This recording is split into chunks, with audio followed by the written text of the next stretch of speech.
ಆತ್ಮೀಯ ವಿದ್ಯಾರ್ಥಿಗಳೇ, ಇಂದಿನ ತರಗತಿ ತಮಗೆಲ್ಲ ಸ್ವಾಗತ. ನಾನು ತಂದಿರುವಂಥ ವಿಷಯ ವಸ್ತುಗಳು ಆಂಗ್ಲೋ ಮರಾಠರ ಯುದ್ಧಗಳು. ಮೊದಲನೇ ಆಂಗ್ಲೋ ಮರಾಠ ಯುದ್ಧ 1775ರಿಂದ 82ರ ಕಾಲಾವಧಿ ನಡೆಯಿತು. ಪೇಶ್ವೆ ಮಾಧವರಾವ್ 1772ರಲ್ಲಿ ನಿಧನನಾದನು. ಈತನ ಮಗ ನಾರಾಯಣರಾವ್ ಪೇಶ್ವೆ ಪಟ್ಟಬೇರಿದನು. ಅಧಿಕಾರದ ಆಸೆಯಿಂದ ಚಿಕ್ಕಪ್ಪನಾದ ರಘೋಬಾ ಅಥವಾ ರಘುನಾಥ್ ನಾರಾಯಣರಾವ್ನನ್ನು ಕೊಲ್ಲಿಸಿದನು. ಮರಾಠ ಮುಖಂಡರು ರಘೋಬನನ್ನು ವಿರೋಧಿಸಿ ಗಡೀಪಾರು ಮಾಡಿದ್ದು ಬ್ರಿಟಿಷರ ರಕ್ಷಣೆಯಾಗಿದೆ. 1775ರಲ್ಲಿ ಬ್ರಿಟಿಷರ ಜೊತೆ ಅಂದರೆ ಬಾಂಬೆ ಗವರ್ನರ್ ಜನರಲ್ ಆಗಿದ್ದ ಎಲಿಂಗ್ಸ್ಟನ್ ಜೊತೆ ಸೂರತ್ ಒಪ್ಪಂದ ಮಾಡಿಕೊಂಡ. ಸಾಲ್ಸೆಟ್ ಮತ್ತು ಬೆಸ್ಸಿನಗಳನ್ನು ಬಿಟ್ಟುಕೊಡುವುದಾಗಿ ಹೇಳಿದ.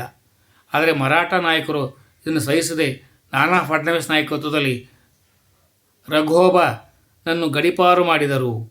ರಘೋಬ ಮರಾಠ ಸ್ವಾತಂತ್ರ್ಯ ಬ್ರಿಟಿಷರಿಗೆ ಮಾರಿದ್ದಕ್ಕೆ ಯುದ್ಧ ಸಾರಿ ಆರಾಸ್ ಕದನದಲ್ಲಿ ಸೋತ. 1776ರಲ್ಲಿ ನಾನಾ ಫಡ್ನವೀಸ್ ಜೊತೆ ಹೇಸ್ಟಿಂಗ್ಸನು ಪುರಂದರ ಒಪ್ಪಂದ ಮಾಡಿಕೊಂಡನು. ಇದರ ಪ್ರಕಾರ ಠಾಣಾ ಸಾಲ್ಸೆಟ್ಗಳನ್ನು ಪಡೆದರು. ಆದರೆ ಬಾಂಬೆ ಸರ್ಕಾರ ರಘೋಬನಿಗೆ ಆಶ್ರಯ ನೀಡಿತು ಮತ್ತು ಸೂರತ್ ಒಪ್ಪಂದದೊಂದಿಗೆ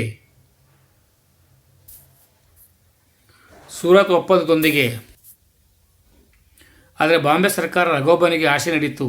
ಸೂರತ್ ಒಪ್ಪಂದವನ್ನು ಮಾನ್ಯ ಮಾಡಿತು.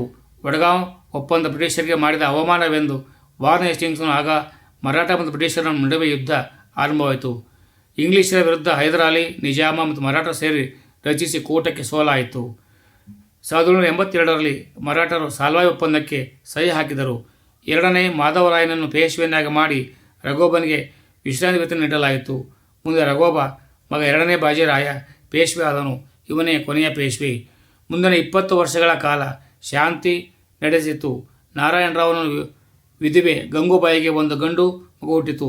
ನಾನಾ ಫಡ್ನವೀಸ್ ನಾಯಕತ್ವದಲ್ಲಿ ಮರಾಠ ಸರ್ದಾರರು ಮಗುವನ್ನು ಪೇಶ್ವೆ ಗದ್ದುಗೆಯಲ್ಲಿಟ್ಟು ಅವನಿಗೆ ಎರಡನೇ ಮಾಧವರಾವ್ ನಾರಾಯಣ್ ಎಂದು ಹೆಸರಿಟ್ಟರು. ನಾನಾ ಫಡ್ನವೀಸ್ ನೇತೃತ್ವದಲ್ಲಿ ಒಂದು ರಾಜಪ್ರತಿನಿಧಿ ಸಮಿತಿ ರಚನೆಯಾಯಿತು. ಇದನ್ನೇ ಪೂನಾ ದರ್ಬಾರ್ ಎಂದು ಕರೆಯಲಾಯಿತು. 1779ರಲ್ಲಿ ವಡಗಾಂವ್ ಒಪ್ಪಂದ ಬ್ರಿಟಿಷರ ಪುರಂದರ ಒಪ್ಪಂದ ತಿರಸ್ಕರಿಸಿ ಸೂರತ್ ಒಪ್ಪಂದ ಮಾನ್ಯ ಮಾಡಿದ್ದಕ್ಕೆ ನಾನಾ ಫಡ್ನವೀಸನು 1779ರಲ್ಲಿ ತಲೆಗಾಂವ್ ಕದನದಲ್ಲಿ ಬ್ರಿಟಿಷ್ ಸೇನೆಯನ್ನು ಸೋಲಿಸಿದ. ಬಾಂಬೆ ಸರ್ಕಾರದೊಡನೆ ವಡಗಾಂವ್ ಒಪ್ಪಂದ ಮಾಡಿಕೊಂಡ ಮರಾಠರ ಎಲ್ಲ ಪ್ರದೇಶ ವಾಪಸ್ ಪಡೆದರು. ಎರಡನೇ ಆಂಗ್ಲೋ ಮರಾಠ ಯುದ್ಧ 1800ರಿಂದ 1802ರ ನಡುವೆ ನಡೆಯಿತು. ನಾನಾ ಫಡ್ನವೀಸ್ 1800ರಲ್ಲಿ ಮರಣ ಹೊಂದಿದನು. ಇಂದೋರ್ನ ಹೋಳ್ಕರ್, ಗ್ವಾಲಿಯರ್, ಸಿಂಧಿಯಾ, ಪೇಶ್ವೆ ಎರಡನೇ ಬಾಜಿರಾಯ್ ಮೇಲೆ ಹಿಡಿತ ಸಾಧಿಸಲು ಪೈಪೋಟ ಆರಂಭಿಸಿದರು.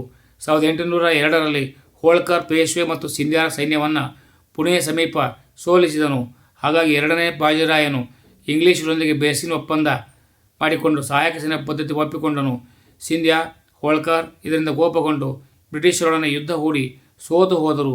ಸರ್ ಅಜಟಿಗಾನ್ ಒಪ್ಪಂದ ಅಂದರೆ ದೇವಗಾಂವ್ ಒಪ್ಪಂದದಂತೆ 1773 ಸಿಂಧ್ ಬೌನ್ಸ್ಲೆ ಸಹಾಯಕ ಪದ್ಧತಿ ಒಪ್ಪಿಕೊಂಡನು.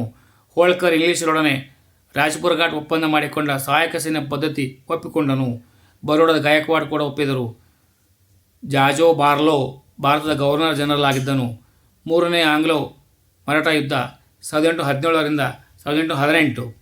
ಪೇಶ್ವೆ ಎರಡನೇ ಬಾಜಿರಾಯನ ಮರಾಠರ ಸಾಮ್ರಾಜ್ಯ ಪುನರ್ ಸ್ಥಾಪಿಸುವ ಉದ್ದೇಶದಿಂದ ಪಠಾಣ ಮತ್ತು ಪಿಂಡಾರಿಗಳ ಬೆಂಬಲ ಪಡೆದುಕೊಂಡು ಟರ್ಕಿಯಲ್ಲಿರುವ ಇಂಗ್ಲಿಷರ ಸೇನಾ ಶಿಬಿರದ ಮೇಲೆ ದಾಳಿ ಮಾಡಿದನು.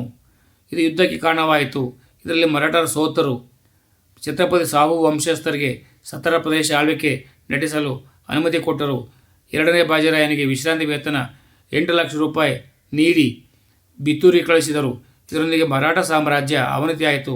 1817ರಲ್ಲಿ ಪೇಶ್ವೆಯೊಡನೆ ಎಲಿಸ್ಟೋನ್ ಟ್ರಯಾಂಬಕ್ನನ್ನು ನಾಯಕವಾಡ ಅಂತ ಮಂತ್ರಿ ಪರಾರಿಯಾಗಲು ಪೇಶ್ವೆ ಕಾರಣವೆಂದು ಆಪಾದಿಸಿ ಪೂನಾ ಒಪ್ಪಂದ ಮಾಡಿಕೊಳ್ಳುವಂತೆ ಬಲಾತ್ಕರಿಸಿದರು. ಪೂನಾ ಒಪ್ಪಂದವು ಮರಾಠರಿಗೆ ಗುಲಾಮಗಿರಿ ಸಂಕೇತವಾಗಿತ್ತು. ಅದೇ ರೀತಿ ಭೋನ್ಸ್ಲೆ ಜೊತೆ ನಾಗಪುರ ಒಪ್ಪಂದ 1817, ಸಿಂಧಿಯಾರೊಡನೆ ಗ್ವಾಲಿಯರ್ ಒಪ್ಪಂದ 1817 ಬ್ರಿಟಿಷರು ಮಾಡಿಕೊಂಡರು. ಹೀಗೆ ಬ್ರಿಟಿಷರು ಮರಾಠರನ್ನು ಖರೀದಿಸಿದರು. ಲಾರ್ಡ್ ಹೇಸ್ಟಿಂಗ್ಸ್ ಗವರ್ನರ್ ಜನರಲ್ ಆಗಿದ್ದನು. ನವೆಂಬರ್ 1817 ಅಪ್ಪ ಸಾಹೇಬಿ ಹೋಳ್ಕರ್ ಯುದ್ಧವನ್ನು ಬ್ರಿಟಿಷರ ಮೇಲೆ ಸಾರಿದರು. ಬ್ರಿಟಿಷರು ಕ್ರಮವಾಗಿ ಅವರ ನಾಗಪುರದ ಸಿತಾಬಾಲ್ಡಿಯಾ ಮತ್ತು ಮಹೇಂದ್ರಪುರ್ ಎಂಬಲ್ಲಿ ಇಬ್ಬರು ಸೋಲಿಸಿದರು. ಅಲ್ಲಿ 1818ರಲ್ಲಿ ಪೇಶ್ವೆ ಬೆನ್ನು ಹತ್ತಿ ಅಶ್ವಿ ಕೋರೆಗಾಂವ್ ಕದನದಲ್ಲಿ ಸೋಲಿಸಿ ಅಸಿಗರ್ ಕೋಟೆ ಬ್ರಿಟಿಷರ ವಶವಾಗುವುದರೊಂದಿಗೆ ಈ ಯುದ್ಧ ಅಂತ್ಯವಾಗಿ ಮರಾಠರು ತನ್ನ ಅಸ್ತಿತ್ವವನ್ನು ಪೂರ್ಣವಾಗಿ ಕಳೆದುಕೊಂಡರು. ವಿದ್ಯಾರ್ಥಿಗಳೇ, 3 ಆಂಗ್ಲೋ ಮರಾಠ ಯುದ್ಧಗಳು ನಡೆದ ಬಗ್ಗೆ ನಾನು ನಿಮಗೆ ಹೇಳಿರುವೆ. ಚೆನ್ನಾಗಿ ಒಂದಲ್ಲ ಎಲ್ಲ 3 ಬಾರಿ ಅಭ್ಯಾಸ ಮಾಡಿಕೊಳ್ಳಿ. ಪರೀಕ್ಷೆಗೆ ಸಹಾಯವಾಗಲಿ. ಜೈ ಹಿಂದ್, ಜೈ ಕರ್ನಾಟಕ, ಜೈ ಭಾರತ್ ಮಾತೆ.